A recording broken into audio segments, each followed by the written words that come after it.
Hello, I do apologize for not getting this up when I was planning to. It has just been a very uh, difficult time to try to figure out a good way to record this and discuss mere Christianity by myself within a decent time frame and everything. But right now, if you don't know, here's a little layout of what we're doing and how we're going to continue to do it the rest of the semester and however long this is going to take to go through the whole book.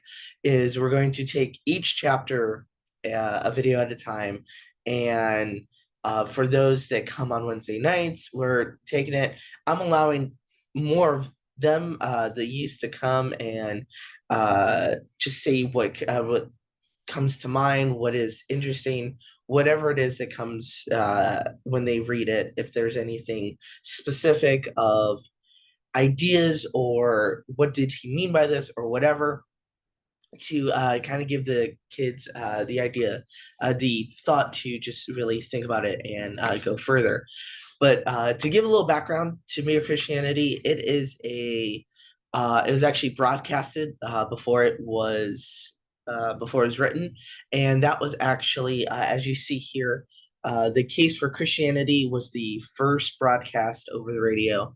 The second was Christian Behavior, and then Beyond Personality. So I'm a huge fan of C.S. Lewis. I have read a lot of his work with Narnia, actually the Space Trilogy. If you never read it, if you've never read it, I encourage. If you have read it, awesome. But he is a fantastic author, and so, but to jump in to Mirror Christianity, this is the version that we're using. There's not different versions from what I'm aware of. I have this one and my own personal one that I had, but I wanted the youth to be able to uh, be able to go to one page and we're all knowing which page, so we're not struggling there. So we are beginning in the first chapter, obviously, the law of human nature. And so one of my favorite parts of the law of human nature is actually within the first paragraph, he actually states, which I thought Lewis, when he did this, was honestly really just brilliant with this, so that you can have an idea of what other what what this book and what this whole topic of morality and human nature and what it actually is talking about. So how do you they actually further, I'm sorry. I believe we can learn something very important from listening to the kind of things they say. So what other people may say, such as they say things like this: how'd you like it if anyone did the same to you? That's my seat. I was there first. Leave him alone. He isn't doing any harm. Why would you why would you shove in first? Give me a bit of your orange. I give you a bit of mine, which I've never heard anyone say that one, but hey, different time frames. Come on, you promised. I cannot English there for a second. People say things like that every day. Educated people as well as uneducated people, and children as well as adults. Pretty much, when I first read this, and I've read this multiple times, the idea of human nature, we all have a idea of what right and wrong is. The idea of you should not do X because you wouldn't want X to be done back to you. And especially in the world today, and how so much is going on, that this person does this to this person, or, so many people are hating, disrespecting, or just not showing love, especially God's love to others. It's very bad, very harmful to each other.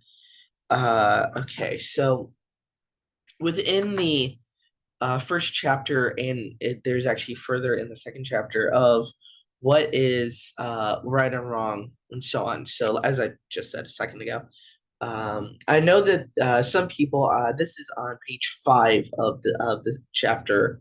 Well, page 3 of the chapter, but page 5 overall. I know that some people say the idea of a law of nature or decent behavior known to all man is unsound because different civilizations. I said that wrong, but you know what I mean.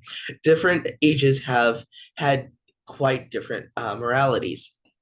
Now we're going to get into that in the second chapter as well as just in general. I want you guys to really think about what that means. Like what changes in, from generation to generation and what was the last bit there, what changes from when you go from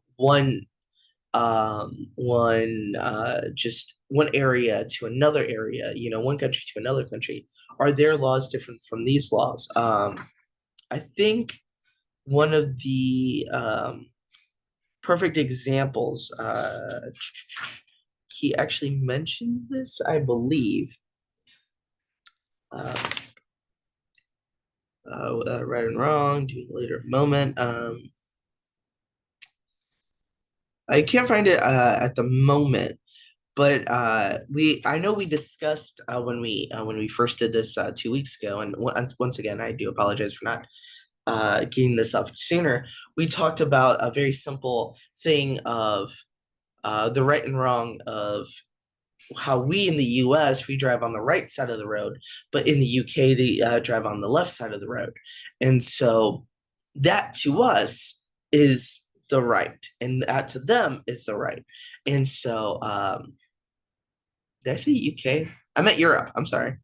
But where they drive on the left and we drive on the right, and to them, we're probably in the wrong. I don't know. I haven't talked to anyone from Europe about that, but I know there are people here that talk about how they do drive like that, and they find it strange. They don't find it right or wrong. It's just a very strange notion to them.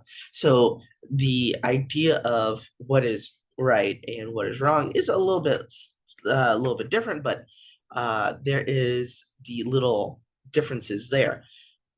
Um, if anyone will take the trouble to compare the moral teaching of he says specific places, but I'll skim through this part. Egyptians, Babylonians, Chinese, Greeks, Romans. Will really strike him will be how very like they are to each other to their own. Some of the evidence for this I can put together in another book called Abolition of Man, which he actually wrote again for our present purpose. I need only ask the reader to think what a total different morality would mean. Think of a country where people were admired for running away in a battle, or where a man felt proud of double crossing all the people who had been kindest to him. They He talks about this in a second, but he talks about selfishness and the idea of just that's never been the right, that's been kind of the opposite of no matter where you are, selfishness is on the opposite spectrum of what is right. And no one thinks of that as being right, at least not until recently. Now, I'm not going to say anyone would ever turn on their country or turn on their family for whatever reason. But the world right now, the U.S. Specifically, from what I've seen, has turned everything on its head, and it says to be selfish. It says to go after what you want and not care about what anyone else wants or anyone desires for you. But whatever you desire, don't worry about anyone else. Don't care about your family. Don't care about your friends. Whatever makes you happy, and um, that might be that might be an issue in our world today, to be selfish and to think of only ourselves and never other people. Now, there are times to be selfish. When you need rest, you take time to rest. Now that sounds weird for some people. That's not being selfish for some, but others that might seem selfish because you are taking the time that you can have to help other people. Because there are people that take the time and go the extra mile on helping others over taking care of themselves, which uh, can be just as much harm as the other. So, but C.S. Lewis on page 6, so the next page of what I read a few moments ago, selfishness has never been admired. Men have differed as to whether you should have one wife or four, but you have always agreed that you must not simply have any woman you liked. So the reason I believe the reason that he uses this as an example is because kings, higher people of power have normally had more than one woman, but never just who they wanted. They had to go through a process. I stick with one woman, one man in a relationship, but that's just me on that. But the next page. So I forgot to actually. I just realized. So when I was looking at what to do for this and doing the rights and the wrongs and go this way or go that way, or is that right? Is that wrong? We have become so confused, I believe, in this world where we don't fully know what is right and what is wrong. Even though, as a believer, as a Christian, I know what Scripture says is right. There are people who say no, that's not right, because that's just your objective truth. That's what that's your truth. You stick it with you. Don't try to take it out on me. Don't try to tell me to live your truth. I'll live my truth, kind of thing. When in reality, Christ is the way, the truth, and the life. No one comes to the Father except through Him. And so that is so important to remember and to acknowledge with that. Um, None of us are really keeping the law of nature. If there are any uh, exceptions among you, I apologize to them. They had much better read some other book, for nothing I am going to say concerns them. And now, turning to the ordinary human beings who are left, I hope you will not misunderstand what I'm going to say. I am not preaching, and heaven knows I do not pretend to be better than anyone else. I'm only trying to call attention to a fact that the fact that this year or this month or more likely this very day, we have failed to practice ourselves the kind of behavior we expect from other people. Now, I want to end with that because we in this world right now, we are struggling. We are dealing with a situation in this world where we are doing what is right in our own eyes, what is, what we want to do, what not caring what anyone else wants to do. But there's so many times where we go about our days and say, this is what I want to do. Uh, Love me, you have to do this for me. I don't have to do this to you. I've seen this uh, in Christians who say that they are Christian, and people who are not Christian.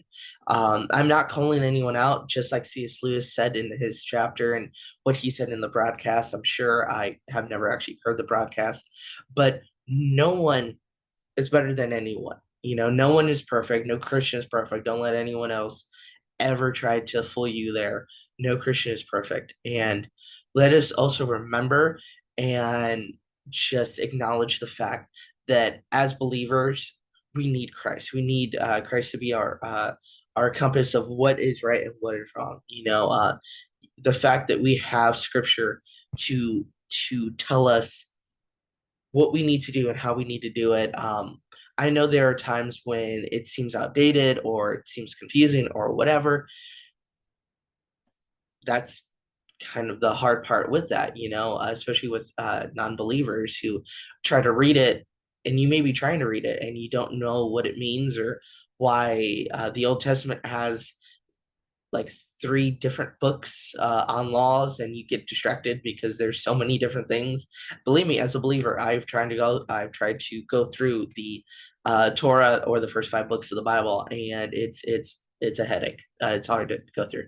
But I challenge you, as you read this book. I hope you are reading this along with me, and that I know I only read bits and pieces, um, but I don't want to, get in trouble with the Lewis Foundation or anything like that. So I'm not going to like read the whole book with that. But this is truly for the next generation. This is for the teenagers and the kids and everyone that's coming next. I'm only 28 years old, but the fact that my generation, you know, was part of that, part of a lot of the issues that are going on. I'm sure the generation before mine and everything like that. We're all, none of us are excused of what is going on. But I pray that as we go about, as we continue with this book, as we continue to do the daily devotion of, or should I say, reflection of the Gospel of Mark, and whatever else you may be going through in scripture, your own daily reading, that you can focus on God. And remember, as Christians, who are we to be? How are we to act? Are we to act as the world tells us to act, or are we to act as Christ tells us to act, to love one another? And let me ask you this, and if you watch this, and if you actually read the message, not the message, if you choose to comment, I want you to answer this question: what does that actually mean to you, to love one another as a believer, for one? Because I see so many times where Christians will say we need to love one another but not demonstrate that. And I believe, so I'm going to give you my answer here. I believe that it's not just to just be like, yes, you do you. I'm not going to tell you right or wrong. You live your best life. No, I don't believe that's love. Love can sometimes be hard. So love can be tough. Love can be stressful. Love can be all these things. Now, Scripture does say love is patient, love is kind, love never boasts, is never envy.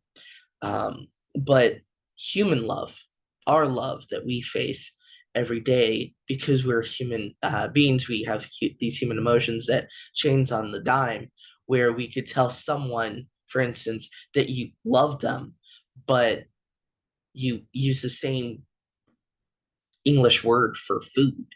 You love burgers, or you love pizza, or whatever.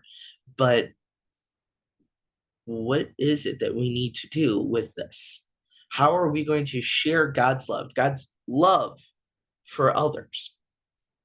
And I believe once we can start really figuring that out, once we actually put that in connection to what we read from scripture, how we can take that, and how people seem to uh, perceive what Christian love is.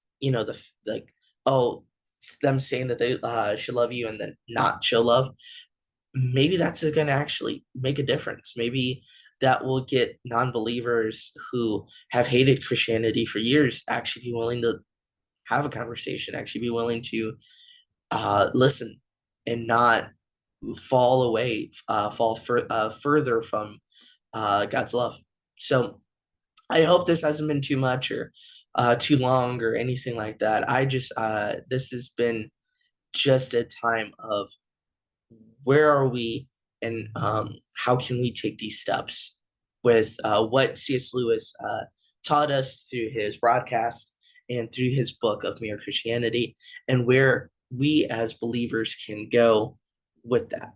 So I thank you. Please answer the question of, like, for one, what is God's love to you, and how can you and I continue to show that every day? I hope you have a fantastic rest of your day, rest of your morning, whatever, or whenever you're watching this. I just hope you have a fantastic day. Thank you, and goodbye.